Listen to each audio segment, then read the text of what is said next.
বন্ধুরা, আপনারা কি জানেন আপনার ইউটিউব চ্যানেলের ক্যাটাগরি কি বা কোন ক্যাটাগরির ভিডিও আপলোড করেন আপনাদের ইউটিউব চ্যানেলের মধ্যে? রিসেন্ট আপনারা ইউটিউব চ্যানেল খুলেছেন কিন্তু ক্যাটাগরি সেটিংসটি সম্বন্ধে জানেন না। ক্যাটাগরি সেটিংসটি কোথায় পাওয়া যাবে, কিভাবে অ্যাড করতে হয় আপনাদের চ্যানেলের মধ্যে ক্যাটাগরি অপশনটি? তাহলে বন্ধুরা, আপনারা সঠিক ভিডিওটি ক্লিক করেছেন। এই ভিডিওটি সম্পূর্ণ দেখুন, শুধুমাত্র আপনাদের জন্য। যারা যারা নতুন নতুন চ্যানেল ক্রিয়েট করেছেন, এই ক্যাটাগরি সম্বন্ধে জানেন না যে ক্যাটাগরি অপশনটি কি ইউটিউবের মধ্যে এবং এটি সেট করব কিভাবে, এই অপশনটি কোথায় পাবো। এবং বন্ধুরা, এই ক্যাটাগরি অপশনটি এখনো পর্যন্ত যারা যারা সিলেক্ট করেনি তাদের জন্য এই ভিডিওটা। প্রথমে জানাই বন্ধুরা যে ক্যাটাগরিটা কি। ক্যাটাগরি হলো বন্ধুরা এমন একটা জিনিস যে আপনি যে ভিডিও আপলোড করতেছেন, আপনি কোন টাইপের ভিডিও আপলোড করতেছেন। হতে পারে ব্লগিং করতেছেন, হতে পারে কুকিং করতেছেন, বা আমার মতো ইউটিউবের সম্বন্ধে টিপস দিচ্ছেন। এবার কোন ক্যাটাগরি, এরকম ক্যাটাগরি বন্ধুরা ইউটিউবের মধ্যে 15 ক্যাটাগরি রয়েছে। আপনারা মোবাইলের স্ক্রিনে দেখতেই পাচ্ছেন যে এখানে 15 ক্যাটাগরি রয়েছে। এই 15 ক্যাটাগরির মধ্যে বন্ধুরা আপনার চ্যানেলটি কোন ক্যাটাগরির মধ্যে পড়ে এটা আপনাদেরকে সিলেক্ট করে নিতে হবে। আর যদি এই ক্যাটাগরিগুলি সিলেক্ট করা না থাকে, তাহলে আপনার চ্যানেলে যখন আপনারা ভিডিও আপলোড করবেন, ইউটিউবের অ্যালগোরিদম বুঝতে পারবে না যে কোন কোন ক্যাটাগরির ভিডিও আপনারা আপলোড করেছেন। ইউটিউব অ্যালগোরিদম যদি বুঝতেই না পারে, তাহলে আপনার ভিডিওটি রিচ বাড়বে না। রিচ না বাড়লে বন্ধুরা আপনার চ্যানেলের মধ্যে ভিউজ আসবে না।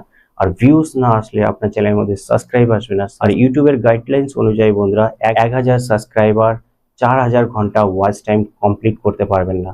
কমপ্লিট না করলে বন্ধুরা আপনার চ্যানেল মনিটাইজ হবে না। বন্ধুরা, খুবই গুরুত্বপূর্ণ এই ক্যাটাগরিটাকে আপনার সিলেক্ট করে রাখা আপনার চ্যানেলের জন্য। আশা করি আপনারা বুঝতে পেরেছেন যে ক্যাটাগরিটা কি।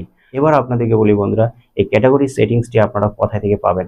এই ক্যাটাগরি সেটিংসটি আপনারা আমি দুটো স্টেপে আপনাদেরকে জানাবো, একটা ক্রোম ব্রাউজারে এবং একটা ওয়াইট স্টুডিওতে। ধরেন বন্ধুরা, আপনারা সারাদিন ব্লগিং করেন, ব্লগিং করার পরে রাত্রেবেলা আপনারা ভিডিও আপলোড করলেন ইউটিউবের মধ্যে ভিডিও আপলোড করার পরে ওয়াইট স্টুডিওর মধ্যে চলে আসুন। ওয়াইট স্টুডিও ওপেন করে নেবেন। ওয়াইট স্টুডিও ওপেন করার পরে দেখবেন যে ভিডিওটা আপনারা আপলোড করেছেন সেই ভিডিওর মধ্যে ক্লিক করুন। ক্লিক করার পরে সেই ভিডিওর যে পেন আইকন আছে অপশনটি, পেন আইকন অপশনের মধ্যে ক্লিক করুন। পেন আইকন অপশনের মধ্যে ক্লিক করার সাথে সাথে একটু নিচে চলে আসুন। একটু নিচে চলে আসুন, দেখেন একটা মোর অপশন রয়েছে।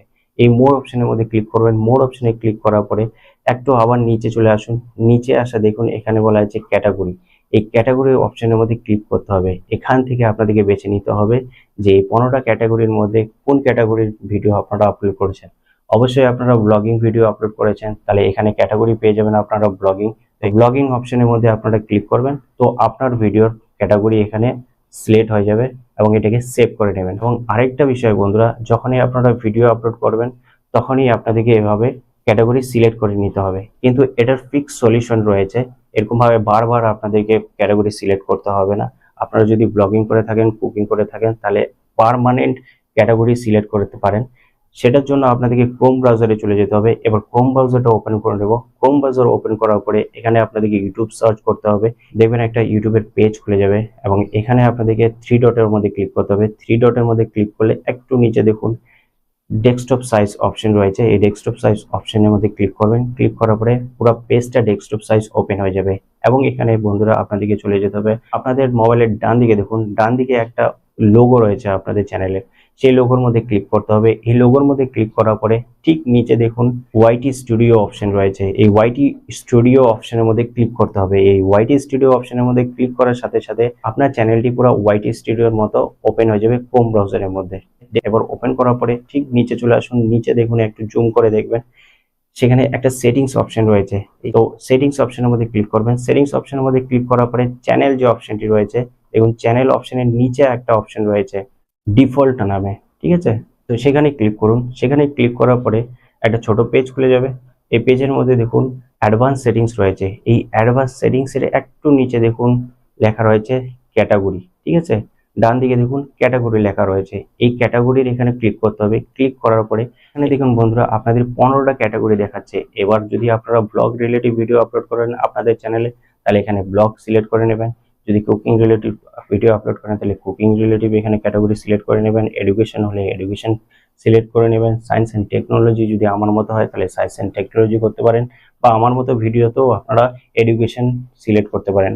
এই ক্রোম ব্রাউজার থেকে যদি আপনারা ক্যাটাগরি একবারে পার্মানেন্ট সিলেক্ট করে রাখেন, তাহলে আপনাদের ভিডিও আপলোড করার পরে আবার ওয়াইট স্টুডিও গিয়ে ক্যাটাগরি সিলেক্ট করতে হবে না ভিডিওর জন্য। এটা হলো পার্মানেন্ট সলিউশন। তো আশা করি বন্ধুরা আপনারা বুঝতে পেরেছেন ক্যাটাগরি আপনার চ্যানেলের জন্য কতটা গুরুত্বপূর্ণ। এই ক্যাটাগরি যদি সিলেক্ট করা না থাকে আপনার চ্যানেলে, তাহলে ইউটিউব বুঝতেই পারবে না যে আপনি কোন ক্যাটাগরির ভিডিও আপলোড করেন। এবং ইউটিউবের অ্যালগোরিদম যদি না বুঝতে পারে, তাহলে সঠিক মানুষের কাছে আপনার ভিডিওটা যাবেই না। এবং যদি সঠিক মানুষের কাছে ভিডিওটা আপনার না যায়, তাহলে আপনার ভিডিওটি কেউ দেখবে না। যদি ভিউজ না আসে, যদি কেউ না দেখে, তাহলে ভিউজ আসবে না। ভিউজ না আসলে সাবস্ক্রাইব বাড়বে না। সাবস্ক্রাইব না হলে বন্ধুরা ওয়াচ টাইমও আপনার কমপ্লিট হবে না এবং চ্যানেলটি মনিটাইজও হবে না। ওকে, আশা করি তাহলে বুঝতে পেরেছেন যে ক্যাটাগরিটা কত ইম্পর্টেন্ট আপনাদের চ্যানেলের জন্য। তো ভিডিওটি এতটুকুই বন্ধুরা। ভিডিওটি যদি একটু হলেও ইনফরমেটিভ হয়, তাহলে ভিডিওতে একটি লাইক করবেন, পারলে ভিডিওটি বন্ধুদের মধ্যে শেয়ার করুন এবং আমার চ্যানেলটিকে সাবস্ক্রাইব করুন।